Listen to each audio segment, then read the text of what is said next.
السلام عليكم ورحمة الله وبركاته. اخواتي وحبايبي، كل سنة وانتم طيبين ورمضان كريم علينا وعليكم جميعا ان شاء الله. النهارده على المستوى الاداري للنادي الاهلي كان يوم صعب وشاق جدا.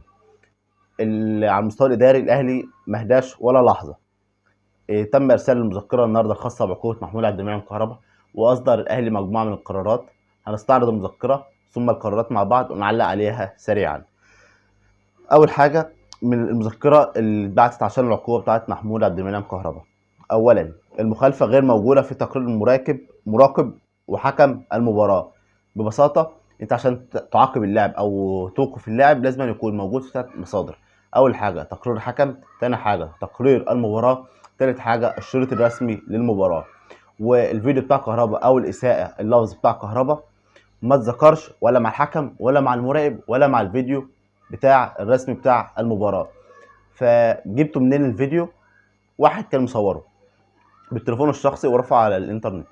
فهل ده وسيلة او سبب كافي انك تعاقب لاعب على الفيديو؟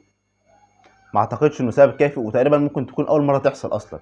بس عشان خاطر هو محمود كهربا لاعب النادي الاهلي اللي ساب الزمالك، هنشيل كل الحاجة، هنشيلها عشان خاطر يتوقف وندعم نادي الزمالك. تحليل شخصي. تاني حاجة، المحقق لم يوجه اللاعب مقطع الفيديو الذي تقرر بناء عليه العقوبة. يعني كهربا ما شافش الفيديو اللي هو كان بيتكلم فيه، اللي بناء عليه تم تحديد العقوبة. يعني المفروض انا يعني ابسط العدالة. خد يا ابني تعال، انت قلت شوف الفيديو ده، انت اللي قلت الكلام ده ولا ما قلتش؟ ده ابسط انواع العدالة يعني والشفافية. بقول لك كهربا ما تعرضش عليه الفيديو اساسا. تالت حاجة، الواقعة لم تذع في الشريط، طبعا وضحناها. رابع حاجة، كهربا أكد على تقديره للزمالك ولم يقصد الإساءة. طبعا كهربا أصلا أما طلع مع رامز أكد إن هو بيحترم الزمالك وجمهوره وكيان للزمالك، ومشاكله فقط مع أشخاص.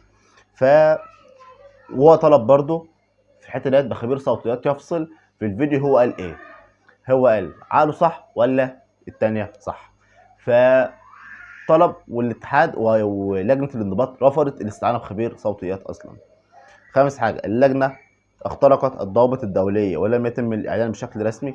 طبعا اللجنة مع أستاذ أحمد موسى على قناة صدى البلد تم تسريب الخبر أو العقوبة، مع إن المفروض أصلا العقوبة بتبقى في ظرف، بتروح اتحاد الكورة في ظرف يحط عليها ختم اتحاد الكورة ويبعتها للنادي الأهلي والمعنيين بالأمر بس. طبعا تم الإعلان قبلها ب 72 ساعة بالعقوبة، وإنها 12 مباراة، وده أثر على اللاعب بالسلب طبعا. آه، والفيفا لو شمت خبر او عرفت بالموضوع ده هتفضل اللجنه فورا. لان من ابسط يعني مثلا لجنه المنشطات تروح تسال على اي لاعب، يا جماعه دلوقتي الفيفا بتقول ان في لاعب عنده هنا بيتعاطى منشطات، مين اللاعب؟ تقول لك ما نقدرش نقول. ليه؟ مذاكره وفاهمه. لجنه الانضباط اكمنها جديده، تقريبا لم تطلع على كل الاوراق او كل يعني الجوب ديسكريبشن بتاعها اللي انا المفروض اعمل ايه وما اعملش ايه. اللي هي اللجنه دي تقريبا ما تعرفش اي حاجه في المجال الكروي، عشان برضو احنا هنتحاسب على كل كلمه هنقولها. سادس حاجه، اللاعب تعرض لهتافات مسيئه من جمهور المنافس، ده اكيد. والله اعلم اتذكر ولا ما اتذكرش، بس لو في حاجه رسميه المفروض الجمهور يتعاقب. لو في حاجه مش رسميه المفروض بس نسكت، يعني ما يبقاش في عقوبه. ولازم تاخد في الحسبان اللي هو معلش ان اللاعب اتشتم فهيخرج عنه رد فعل بمقدار الشتيمه. طبعا ما بنقدرش الكلام ده كله مع كهربا.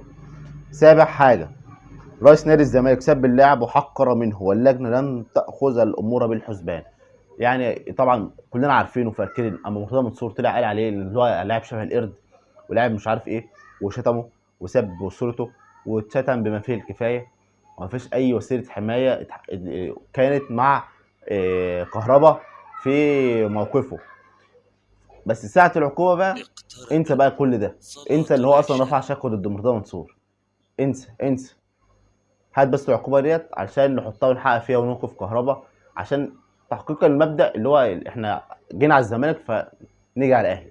هو ده التكافؤ الفرص بالنسبه لهم. دي المذكره اللي اتبعتت، اللي من خلالها تم الاستئناف على الحكم بتاع ال 12 مباراه. وفي شويه حاجات تانية هقولها لكم بس بعد ما ناخد القرارات النهائيه اللي طلعها البيدج الرسميه بتاعت النادي الاهلي على بعد انتهاء الجلسه. وطبعا الجلسه بقت مفتوحه فاللي هي شغاله حتى الان لسه ما اتقفلتش، فلسه هنشوف ايه اللي هيجد فيها يعني. اول حاجه الاهلي اول قرار خده اعتماد المذكره العاجله التي قدمت بها اللجنه القانونيه بالنادي الاهلي. المذكره اللي راحت دي المذكره اللي هتستأنف بها الحكم، وده مذكره رسميه وعايزين رد رسمي عليها من اتحاد الكوره ولجنه الانضباط. يعني مش دي حاجه، مش تساؤلات كده للعامه، لا ده بيان مذكره رسميه، فعايزين رد رسمي منكم. ده كان اول حاجه. تاني حاجه مطالبه الاتحاد بالاعلان للراي العام عن اسباب قيام لجنه الانضباط بالبث. يعني دلوقتي هما بيسالهم ليه، عايزين نعرف ليه لجنه الانضباط خدت وحققت في الشقه بتاعه مرتضى منصور او الزمالك ضد الكهرباء، ليه ما حققتش في باقي الشكاوي؟ واحد يقول ده ما حققت في الشقه بتاعه اللي هي ضد مرتضى منصور وتوقف. لا يا فندم، في شكوى من سامح حفيظ والخطيب، كذا شكوى من الخطيب، في شكوى من النادي الاهلي بكيان النادي الاهلي، في شكوى من شوبير، وفي شكوى من معالي متعب، في شكوى من سامح حفيظ، في شكوى من كهرباء، فوق السبع شكاوي على مرتضى منصور. الوحيد اللي اتحقق فيها بتاعت كهرباء واللي كانت قصادها الناحيه الثانيه.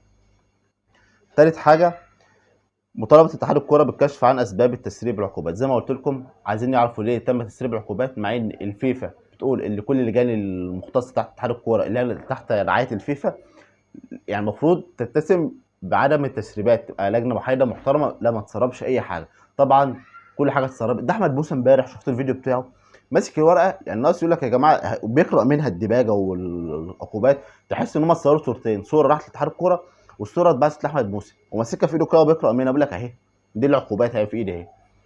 ده يعني الصراحه، ودي طبعا حدث يخرج من لجنه قضائيه محترمه زي ديت سابقين طبعا، فالموضوع كبير قوي. طبعا كل الاحترام ليهم على مستوى المحاكم والقضاء. احنا هنا بنتكلم كان مجال الكوره، هم شكلهم ما يعرفوش او مش فاهمين يعني ايه كوره وايه قوانين الكوره وايه اللي حقوقهم وايه واجباتهم، هم شكلهم مش مدركين كده. طبعا بعد الليله دي كلها الاهلي برضو النهارده كان بيدرس الانسحاب من ماتش السوبر، ويقال ان في بعض اعضاء مجلس اداره الاتحاد المصري بداوا يتواصلوا مع اللجنه المنظمه في الامارات ايه اللي هيحصل لو الاهلي انسحب من البطوله. الرد كان مفاجئ، قال لك لا ما هو ساعتها مش هيبقى في سوبر. يعني ايه؟ قال لك هو الماتش معمول عشان خاطر، مش هقول الاهلي، عشان خاطر الاهلي والزمالك الاسمين اتحطوا جنب بعض، فكده مش هيبقى في سوبر، فهيبقى في شرط جزائي وهيبقى خايله. وبرده في بعض الاخبار اللي اتسربت ان الاهلي كهرباء عقوبته هتتجمد بعد المباراه السوبر. وفي برضه حاجه ثانيه طلعت، قال لك انا بقول لك كل اللي طلع في اليومين الاخر دول، وقال لك في لجنه لجنه في البند رقم 25 او 24 في اللائحه بيقول لك اللاعب لو اعتذر بتستلم عليه العقوبه.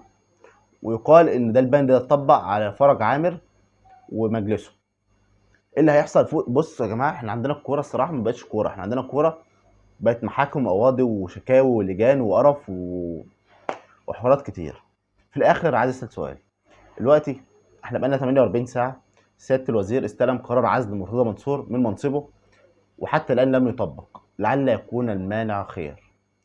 القرار في ايد الوزير بقاله 48 ساعه ولسه ما اتطبقش، ده غير اصلا ان هو القرار معاه المفروض الوزير ياخده من شهرين، وكل ده ديلي، كل ده ديلي وحتى الان ما اتطبقش. لعل يكون المانع خير والله يا سياده الوزير، ونسمع قرار اقاله مرتضى منصور يعني مبكرا، مع العلم من امبارح مرتضى منصور لبعض المقربين ليه اكد انه على تواصل وتظبيط الدنيا، بيظبط الدنيا هو والوزير مع بعض علشان يشوفوا هيحلوا الموضوع ازاي.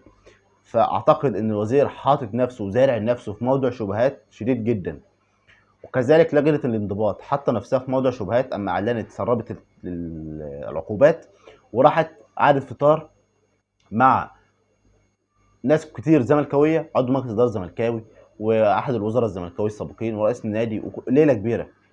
ف عايزين نسال برضو سؤال، هل العقوبات ديت هم متاخدينها من هم على علم درايه مثلا، او هم شايفين ان ده الصح، ولا هي في توجيهات ان هم ياخدوا العقوبات ديت ويبطلوا محمود عبد المنعم كهربا كوره؟ هنشوف. يعني احنا مش هنستعجل في الاجابه، بس الايام الجايه هتجاوب على كل التساؤلات ديت قريبا ان شاء الله. نتقابل في حلقه جديده مع احمد ايهاب، شكرا جزيلا لحضراتكم على طيب المتابعه. السلام عليكم.